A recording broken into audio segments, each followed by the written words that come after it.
এই পরিস্থিতি থেকে কবে মুক্তি পাবো ওপরওয়ালাই জানে। দেখো এইখানে তো আর একটু অল্প জল যাচ্ছে, দেখো গাড়ির টায়ার দেখা যাচ্ছে, এই মানে হাঁটুর নিচে জল আছে। আর এই যে রাস্তা দেখছো, এই রাস্তাতে মাজার উপরে জল আছে, বুক লেভেল প্রায় রাস্তায়।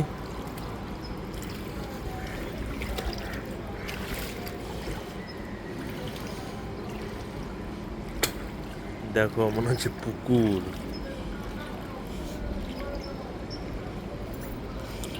খুব সাবধানে যেতে হবে, আগে পা ঢুকে গেলেই যা।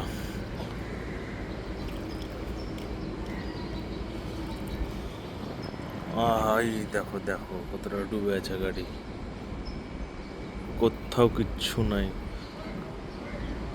যত নোংরা সব ওই দিকে গিয়ে জমা হচ্ছে।